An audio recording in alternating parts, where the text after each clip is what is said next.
जी नाजरीन, मैं आपकी host Nadia Hamid, advocate high court, Catholic TV के प्रोग्राम करंट अफेयर में हाजिर खिदमत हूँ। एक टॉपिक पहले बात की थी एफआईआर से इंसाफ तक। अब हमने बात करनी है कि क्या एक बंदा जिसके ख़िलाफ़ एफआईआर दर्ज हो गई है, चाहे वो एफआईआर सच्ची है या झूठी है, उस पे कानून उसको क्या तहफ़्फ़ुज़ फराहम करता है और वो किन किन मराहिल से गुज़र कर वो इंसाफ को जो उसको एक गलत उसके ख़िलाफ़ अमल हो गया है, कैसे उसको तहफ़्फ़ुज़ फराहम करेगा कानून, और क्या वो उससे बरी हो पाएगा, उसके लिए क्या प्रोसीजर है, और अगर पुलिस उसके साथ दौराने तफ्तीश या दौरान लॉकअप उसके साथ क्या क्या ज़्यादतियाँ करती है तो कानून उसके कैसे मदावा करता है।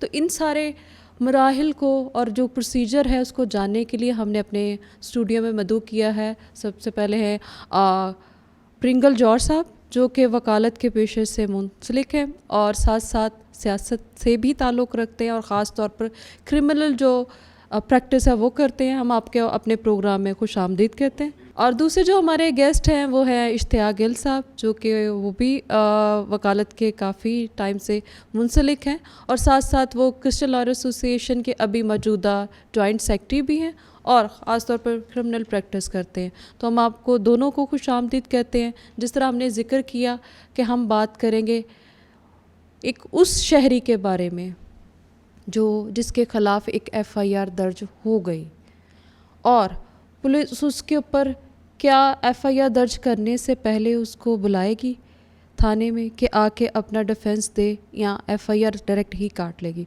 तो इश्तियाक साहब, मैं चाहूँगी कि आप इसका जवाब दें। जी ma'am, thank you very much for inviting me hair.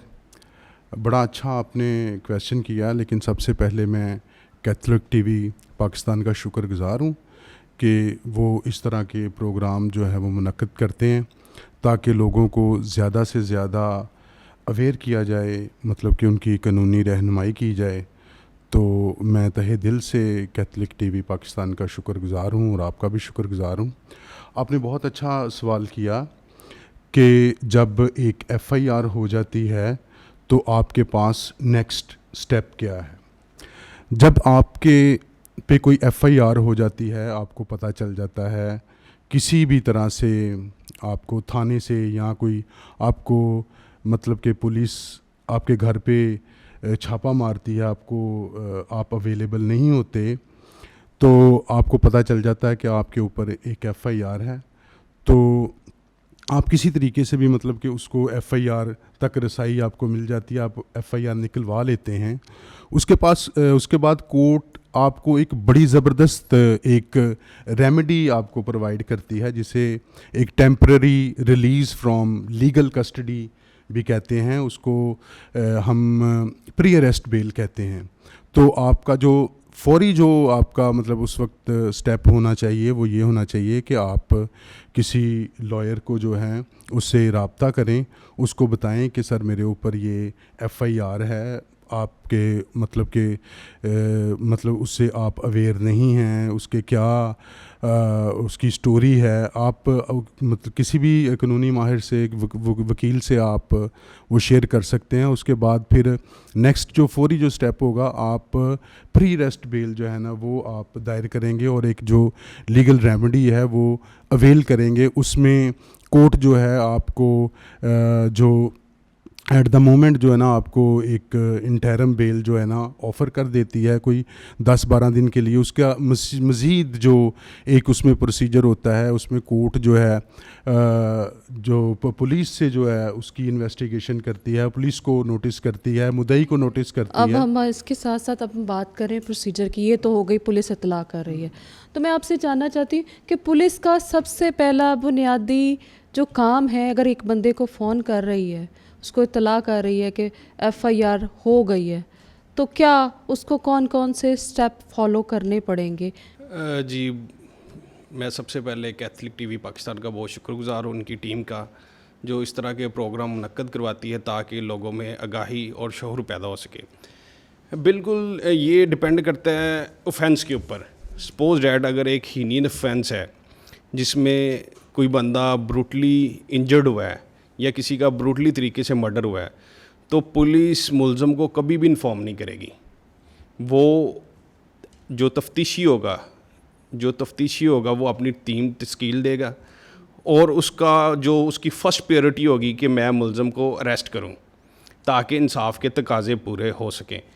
Suppose that जो होते ना नॉन कॉग्निजेबल ऑफेंस, मतलब कि हम आम अल्फाज में कह सकते हैं कि दरख्वास्तबाजी होगी है। मोस्टली इस तरह की जो स्मॉल टाइप की लिटिगेशन होती है, इसमें पुलिस जल्दी एफआईआर नहीं देती, क्योंकि उनके लिए ज़रूरी होता है कि वो दोनों पार्टी के मौक़िफ़ को सुना जाए, फ़ेस टू फेस दोनों को बिठा के सुना जाए।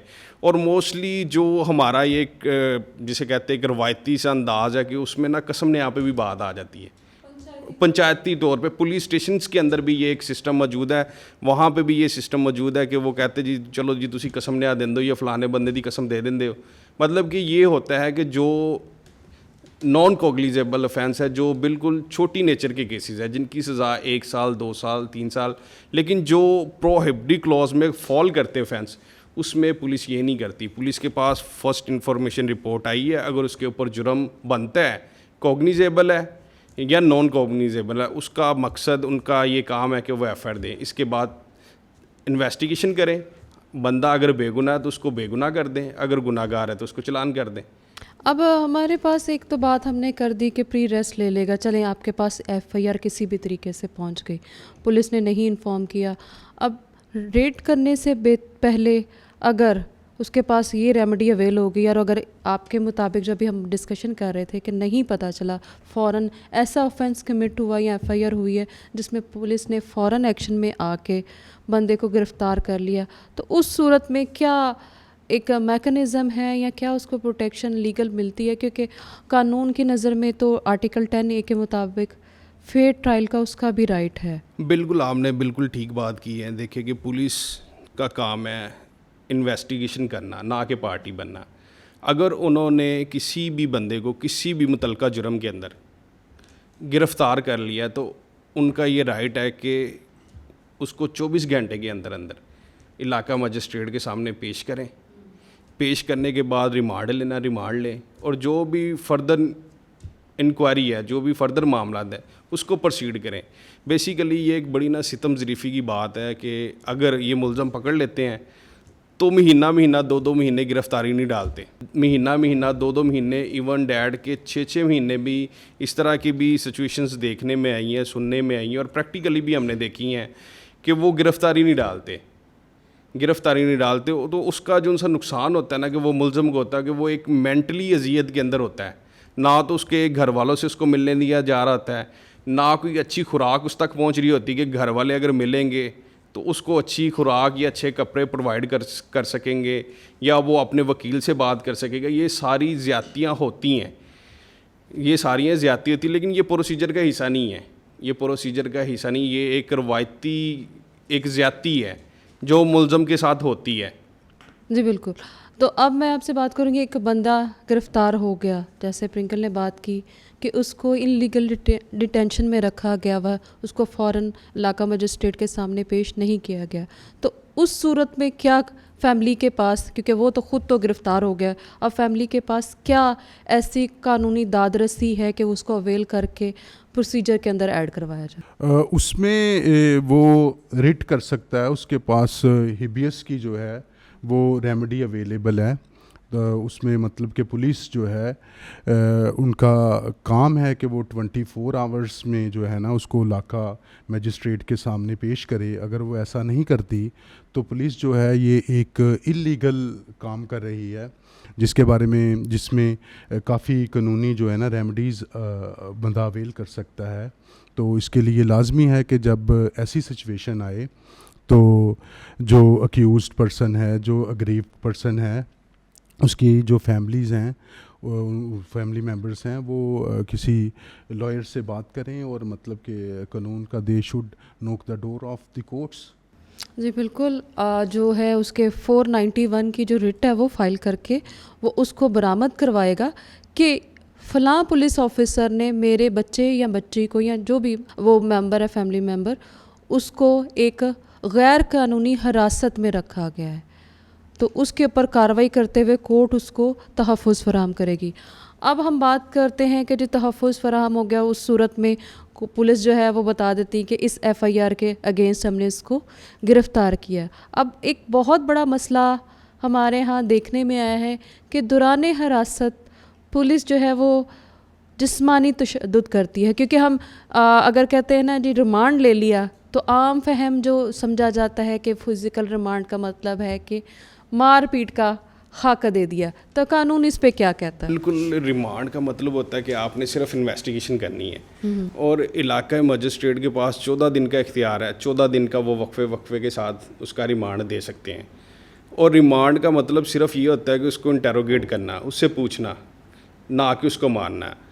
अब मैं फौजदारी प्रैक्टिस करता हूँ, बाज़ दफ़ा हमारे पास ऐसे लोग भी आते हैं जो कहते हैं कि हम खुद गिरफ़्तारी देना चाह रहे हैं, तो हम इलाक़ाई मजिस्ट्रेट को एप्लीकेशन देते हैं कि हम फ़लाँ मुकदमे में मतलूब थे, ये हमारे मामला थे, मैं सरेंडर करना चाह रहा हूँ, लिहाजा मैं आपकी अदालत में ना गिरफ़्तारी देना चाह रहा हूँ। इसमें ये होता है कि वो सारे जो मामला होते हैं उससे बच जाता है। ऑनरेबल जज के सामने जब उसको अरेस्ट किया जाता है तो बच जाता है, वो उसका जो प्रोसीजर है ना वो उसी दिन से स्टार्ट हो जाता है। और रही जो तशद्दुद इल्लीगल डिटेंशन से वो बच जाता है और फिजिकल टॉर्चर से भी बच जाता है। और रही मारने की बात, देखिए कि मैं एक क्रिमिनल लॉयर हूँ, क्रिमिनल प्रैक्टिसिंग लॉयर हूँ, तो हमें पता चल जाए कि पुलिस वालों ने मुलजिम को मारा है जो कि राइट नहीं बनता था, हम फौरी तौर पे इलाका मजिस्ट्रेट को एप्लीकेशन देते हैं कि फौरी तौर पे इसका मेडिकल करवाया जाए। अगर मेडिकल के अंदर तशद्दुद साबित हो जाए तो फौरी तौर पर 155C की पुलिस वालों के खिलाफ कार्रवाई होती है। अगर वो तशद्दुद या चोटें वगैरह हीनियस ऑफेंस की हो, वो ज़्यादा हों, तो उनसे मुतल्लिक भी ऑफेंस उसमें ऐड हो जाते हैं। ये प्रोसीजर है। बेसिकली हमें प्रोसीजर का पता नहीं होता, तो इस वजह से ना जो लोग गुमराही का शिकार होते हैं और एक टॉर्चर का शिकार होते हैं। इसके साथ साथ एक और चीज़ भी है ना कि अब आपको मजिस्ट्रेट के सामने पेश किया जा रहा है, तो पुलिस वाले दौरान ट्रांसपोर्टेशन जेल से कोर्ट तक अक्सर जो वो मुलजिम है उसको, क्योंकि अभी तक वो मुजरिम साबित नहीं हुआ जब तक उसकी प्रॉपर कोर्ट डिक्लेयर ना कर दे, मुलजिम को डरा धमका देते हैं कि अगर आपने कोर्ट के अंदर बयान दिया हमारे ख़िलाफ़ तो हम ला के फिर मारेंगे। तो उस सूरत में क्या उसके पास राइट है? बिल्कुल, जब ये चीज़ हम और जज पूछ भी रहे होते हैं, समटाइम पूछ रहे होते हैं ना, मोस्टली ये कॉन्फिडेंस हमने उनको देना होता है। और जब ऑनरेबल जज को भी, इलाका मजिस्ट्रेट को भी पता हो कि अगर मैं इसको दोबारा पुलिस स्टेशन में भेजूंगा, इसका रिमांड दूंगा, तो पुलिस वाले फिर इसको मारेंगे। तो मोस्टली ये होता है कि जब जज को आइडिया हो जाता है, जब हम बताते हैं, आर्ग्यूमेंट्स तो हमने करने होते हैं ना, रिमांड को कंटेस्ट हमने करना है। ये एक फेवरेबल कंडीशन आप बता रहे हैं कि वो उसके पास लॉयर है। बहुत सारे ऐसे कैदी हैं जिनके पास एक लीगल जो है फैसिलिटी नहीं है, कि उसके पास वकील नहीं है, तो उस सूरत में क्या करना चाहिए? उस सूरत में तो देखिए कि जो भी मौक़िफ़ है ना, मौक़िफ़ तो वकील ने ही साबित करना है। तो ज़ाहिर बात है कि वो खुद भी अदालत में, ऑनरेबल कोर्ट में रिक्वेस्ट कर सकता है कि मैं गरीब बंदा हूँ, मैं अफोर्ड नहीं कर सकता, तो उसमें हमें कोई ना कोई वकील प्रोवाइड कर दिया जाए। तो उसमें स्टेट काउंसिल्स मोस्टली होते हैं, जो हमारे कोलीग्स ही होते हैं जिनके नाम लिखे होते हैं, वो as a free of cost जो है ना, या गवर्नमेंट की तरफ से इनकी कुछ ना कुछ फ़ी डिसाइड होती जो गवर्नमेंट ने इनको पे करनी होती, वो एज अ स्टेट काउंसिल के तौर पे ना उनका मुकदमा लड़ते हैं। ठीक है। अच्छा, अब हम बात कर रहे थे, दो हमने बेल्स की बात कर ली, एक तो कबलस गिरफ़्तारी और बादस गिरफ़्तारी है। इसके अलावा भी कुछ बेल की टाइप्स हैं जो कि एक बंदा है जिसके ख़िलाफ़, जो मुलजिम है उसके ख़िलाफ़ एफ़आईआर दर्ज होने के बाद वो अवेल कर सकता है। हाँ, मतलब कि इसके अलावा कुछ और भी जो रूटीन में मतलब कि बेल्स होती हैं, जैसे कंडीशनल बेल हो जाती है। ये मोस्टली 489F के केसेस में होता है कि कंप्लेनेंट जो होता है और अक्यूज़ जो होता है वो कोई कंडीशंस आपस में डिसाइड कर लेता है, तो कंडीशनल बेल का भी है। उसके अलावा जो इंटरम बेल होती है वो भी स्टैट्यूटरी बेल है, प्रोटेक्टिव बेल है। ये मतलब नॉर्मल प्रैक्टिस में जो है ना, काफ़ी मतलब कि ये जो रूटीन प्रैक्टिस में चलती हैं ये बेल्स हैं। यानी ये वो कह सकते हैं कि दाद रस्सियाँ हैं जो कि एक मुलजिम को हाँ, जो हमारा कानून है वो प्रोवाइड करता है। बेल जो है ना बेसिकली मैम, मतलब कि बहुत एक शानदार इज़ द बेस्ट रेमेडी जो है ना Protection provide की गई है कानून में, ताकि इंसाफ जो है बेहतर से रिलीज के लिए एक बहुत अच्छी मतलब रेमेडी है जी। अब मैं आपसे जानना चाहूँगी, अब हमने देख लिया कि रिमांड हो गया, उसके बाद रिमांड का टाइम भी हमने 14 डेज़ गुजार लिए, अब हम चले गए हैं जेल के अंदर क्योंकि हमें बेल नहीं मिली, क्योंकि आपके ख़िलाफ़ पुलिस ने वो जो ज़िमनियाँ हैं वो लिख दी अपनी मर्ज़ी में। क्या एक बंदा जिसके पास प्री रेस्ट बेल है, पुलिस उसके ख़िलाफ़ मुसलसल ज़िमनियाँ लिख रही है, उस सूरत में वो जा रहा है लेकिन उसको शामिल तफ्तीश नहीं किया जा रहा, तो उस सूरत में क्या कानून उसको तहफ़्फ़ुज़ फ़राहम करता है या पुलिस को उसकी मनमानी पे छोड़ देता है? नहीं, पुलिस की मनमानी पे तो किसी को भी नहीं छोड़ा जा सकता। अब सपोज डैट के रिमांड 14 दिन का था, जब तक रिमांड का टाइम पीरियड पूरा नहीं ना होता हम बेल अप्लाई नहीं कर सकते। जैसे ही मुलज़म को जुडिशल किया जाएगा सेम डे हम बेल फाइल कर सकते हैं, नोटिस हो जाएगा उसमें। और सेकंड ये बात है कि एक बंदा जो लॉफुल सिटीज़न है, जिसने ऑनरेबल कोर्ट के सामने आके ख़ुद को सरेंडर किया कि मैं अपनी बेगुनाही साबित करना चाह रहा हूँ, उसने प्री रेस्ट बेल ली, अपनी श्योरिटी दी, अदालत में जमा कराई, रोक कर लेने के बाद वो तफ्तीशी के पास गया है।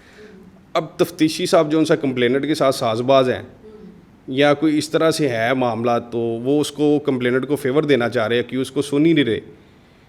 तो इसमें ये जो होता है ना, सबसे पहले जो फर्स्ट जो उसका राइट है, वो जो हायर अथॉरिटीज़ होंगी ना, उसमें आईजी को एप्लीकेशन दे, आईजी साहब को, कि मेरा फ़ला मुकदमे में मैंने प्री रेस्ट बेल करवाई है, ये मेरी रोबकार है और मैं बारहा जा रहा हूँ, मैं इन्वेस्टिगेशन ऑफिसर के पास बारहा जा रहा हूँ, वो मुझे मेरी इन्वेस्टिगेशन को ज्वाइन नहीं कर रहा, लिहाजा ये जो तफ्तीश है ना, आप किसी ईमानदार अफसर के पास इसको भेज दिया जाए। तो अगर वो भी ट्रांसफ़र नहीं करते एप्लीकेशन, तफ्तीश को चेंज नहीं करते, या कोई हायर अथॉरिटीज़ का अफसर जो उनसे एसपी लेवल का रैंक का अफसर उनको नहीं सुन रहा, तो ज़ाहिर बात है वो फिर 22 AB की रिट फाइल करके दोबारा सेशन में आ सकता है कि मेरा मौक़िफ़ तो लिखा ही नहीं जा रहा, लिया ही नहीं जा रहा। मैं तो इनको डॉक्यूमेंट्री, औरल और जो मेरे गवाहान हैं मैं उनको भी लेके जा रहा हूँ, हमारा तो मौक़िफ़ लिख ही नहीं रहे, तो मेरे सर सरासर ज़्यादती हो रही है। तो ये उसके पास रेमडीज़ अवेलेबल है जिनको वो अवेल कर सकता है। यानी प्रोसीजर वायलेशन हो रही है तो उसके लिए भी कानून इतना मजबूत बनाया गया है कि हर जगह से उसको तहफ़्फ़ुज़ फराहम कर रहा है, ताकि जो एक बंदा मुल्ज़िम करार दिया गया है पुलिस की वजह से या उस कंप्लेनेंट की वजह से, तो उसको किस तरह तहफ़्फ़ुज़ फराहम किया जा सके। तो मैं आगे जानना चाहूँगी आपसे कि अब तफ्तीश एक दफ़ा चेंज हो गई है, नया ऑफिसर आया है, और वो भी उसके साथ भी, क्योंकि हमारा जो थाने का कल्चर है उससे हम सब वाकिफ़ हैं बड़े अच्छे तरीके से, कि वहाँ पर कुछ चीज़ों को मद्देनज़र रखा जाता है और कुछ को जो हमारे जो आम शहरी हैं उनको उन चीज़ों की वजह से बहुत सारी मुश्किलात का सामना करना पड़ता है। तो क्या ऐसी फेवर्स की शक्ल में फिर भी वो तफ्तीश चेंज करवा सकता है दोबारा भी? हाँ, देखें ना, एक मतलब कि एक इन्वेस्टिगेशन है वो फेयर नहीं हो रही, आप रिक्वेस्ट करते हैं चेंज ऑफ इन्वेस्टिगेशन के लिए, अब सेकंड इन्वेस्टिगेशन है वो भी फेयर नहीं हो रही, तो मतलब कि लाजमी आप उसको दोबारा उसकी एप्लीकेशन दे के उसको चेंज करवा सकते हैं, अनलेस के आपकी जब तक तफ्तीश जो है इन्वेस्टिगेशन है वो फेयर ना हो। जी बिल्कुल, आर्टिकल 10A जो कॉन्स्टिट्यूशन ऑफ पाकिस्तान है या आईन पाकिस्तान है, वो इस चीज़ की गारंटी देता है कि आपको आपके जो जायज़ हकूक़ हैं वो दिए जाएंगे, और अगर आपके ख़िलाफ़ कोई मुकदमा या कानूनी कार्रवाई चल रही है और ख़ास तौर पे क्रिमिनल, तो आप उसमें अगर आप सेटिस्फाई नहीं हैं, क्योंकि दोनों पार्टीज़ जो हैं वो पाकिस्तान के सिटीज़न हैं, तो उस सूरत में वो 10 दफ़ा भी, बल्कि इससे भी ज़्यादा दफ़ा भी अगर इन्वेस्टिगेशन चेंज करवाना चाहे तो करवा सकती है।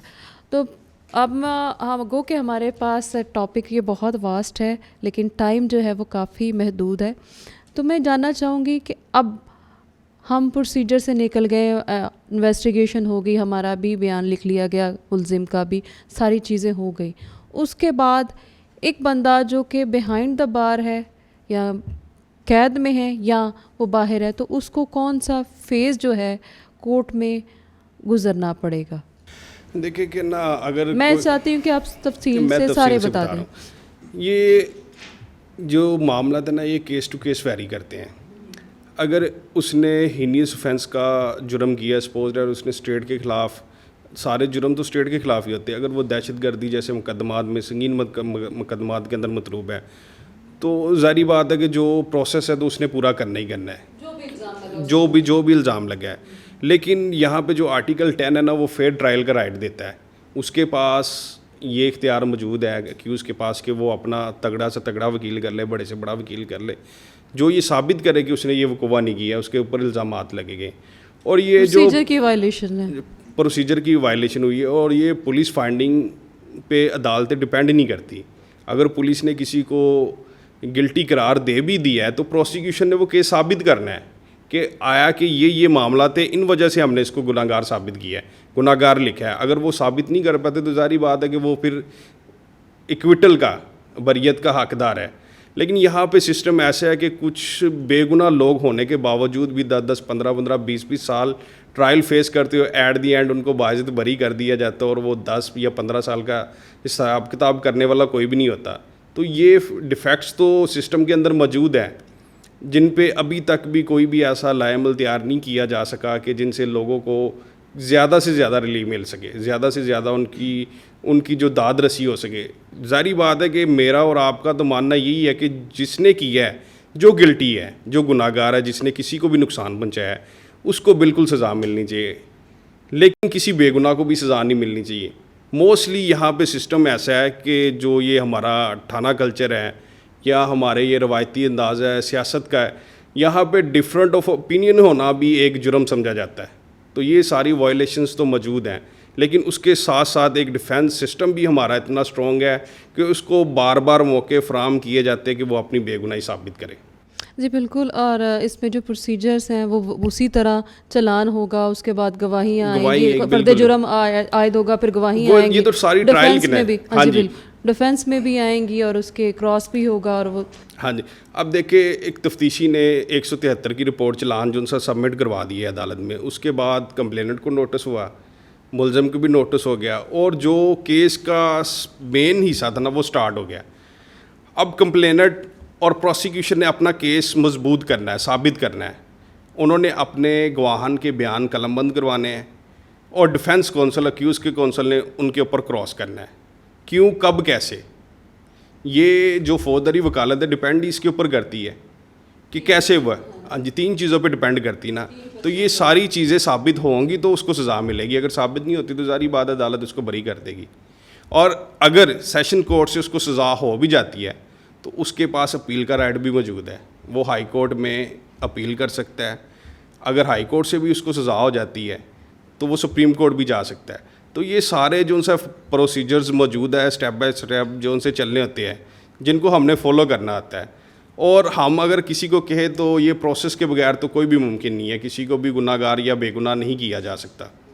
ये प्रोसेस तो पूरा होना ही होना है। अच्छा, मेरा अब आपसे लास्ट क्वेश्चन है, हम इस सारे प्रोसीजर से गुज़र गए और बंदा जो है वो बाइज़्ज़त बरी भी हो गया, तो उसके बाद एक और रेमेडी क्या गवर्नमेंट देती है कि जिसके ख़िलाफ़ एक गलत और झूठी एफआईआर दर्ज हो गई थी, अब वो क्या कर सकता है? जी बिल्कुल, जब अदालत किसी को बाइज़्ज़त बरी कर देती है मेरिट के ऊपर, और जज साहब को लगता है कि ये वाकई सरासर इसके साथ मुलजिम के साथ ज़्यादती हुई है, इसके ऊपर ये केस नहीं बनता था, ये केस झूठा था और प्रोसिक्यूशन भी इसको साबित करने में नाकाम रही है, तो उनके पास भी डिस्क्रिशनरी पावर्स हैं कि उसमें जो कंप्लेनेंट है उसको फाइन भी कर सकते हैं, और 182 की कार्रवाई भी उसके ख़िलाफ़ हो सकती है। ये ऑनरेबल जज का काम है, ये वो कर सकते हैं। और इसके अलावा जो अक्यूज़ है, जो 10 साल बाद, 15 साल बाद या 20 साल बाद सफ़र करने के बाद, एक लंबा अरसा और एक लंबी चौड़ी फ़ी स्ट्रक्चर वकला को देने के बाद बरी हो गया, तो जो उसकी फैमिली ने या जो उसने वो सारे नुकसानात बर्दाश्त किए, वो उनकी बाबत एक डेफामेशन का रिकवरी सूट फाइल कर सकता है कि ये मेरे साथ ज़्यादती हुई, इसने जानबूझ के मेरे ख़िलाफ़ पर्चा कटवाया था और मैं इसमें बाज़िद बरी हो गया, तो लिहाजा ये जो मेरे नुकसानात हैं इनको पूरा किया जाए। ये रेमेडीज़ उसके पास मौजूद हैं। Thank you. मैं आप दोनों जो हमारे मेहमान थे उनका थैंक यू करती हूँ कि आज आपने बहुत सारी ऐसी इन्फॉर्मेशन प्रोवाइड की जो कि हमारे सुनने वाले नाजरीन के लिए बहुत ज़्यादा, जो कि किसी न किसी झूठे मुकदमे या किसी भी मुकदमे में फंस गए हैं, तो उन्होंने क्या क्या प्रोसीजर अडॉप्ट करना और कानून उनको किस तरह तहफ़्फ़ुज़ फराहम करता है। अगेन थैंक यू जी। उम्मीद करती हूँ कि आज का जो प्रोग्राम है उसमें आपने मुख्तलिफ़ मराहिल को जाना कि किस तरह एक बंदा जिसके ख़िलाफ़ एक झूठी या एक सच्ची FIR दर्ज हो गई है, तो कानून उसको किस तरह रहनुमाई करता है या उसका तहफ़्फ़ुज़ फराहम करता है कि वो being a citizen of Pakistan का शहरी होते हुए किस तरह अपना दफा कर सकता है और मुख्तलिफ़ स्टेजों पे किस तरह, अगर उसके साथ थाने के अंदर पुलिस ज़्यादती कर रही है तो कौन सी मैकेनिज़्म फ़ॉलो करते हुए उस अफसर के ख़िलाफ़ यानी उस तफ्तीशी के ख़िलाफ़ क्या कार्रवाई अमल में ला सकता है और कितनी दफ़ा ला सकता है। फिर कानून यानी वो अगर जेल में चला गया है तब भी कोर्ट उसको क्या क्या रिलीफ दे सकता है, और अगर वो बाइज़्ज़त बरी हो गया तो उस सूरत में उसका जो टाइम है या उसका पैसा है वो इस्तेमाल हुआ है इंसाफ की फरहमी के लिए, तो उसको लिए जो कोर्ट है उसको क्या दादरसी प्रोवाइड कर सकते हैं। तो ये प्रोग्राम जो है हमने बहुत तफसील से किया है ताकि कोई भी ऐसा शख्स जिसके ख़िलाफ़ अगर FIR हो गई है तो वो कानून से किस तरह, कानून जो है उसका मकसद जो है सज़ा देना नहीं बल्कि करेक्शन करना है या उसको उस इंसान को तहफ़्फ़ुज़ फराहम करना है जो कि पाकिस्तान का एक शहरी है, ना कि उसको मुख्तलिफ़ मौक़ों पर कानूनी जो प्रोसीजर है उसमें फंसा कर उसको नुकसान पहुंचाने का काम नहीं बल्कि तहफ़्फ़ुज़ का, और एक शहरी होते हुए उसको यकीन दिलाना है कि आप यहाँ पे रहते हुए आज़ाद हैं और अपनी कानूनी जो है वो तहफ़्फ़ुज़ हासिल कर सकते हैं, चाहे आपके ख़िलाफ़ मुकदमा दर्ज हो गया या आपने मुकदमा दर्ज किया है। तो उम्मीद करते हैं मिलते हैं नेक्स्ट प्रोग्राम में कैथलिक TV के, ताकि मुफीद जो है कानूनी राय जो है वो देते रहें या अवेयरनेस देते रहें। हमारे चैनल को लाइक भी करें, सब्सक्राइब भी करें। God bless you.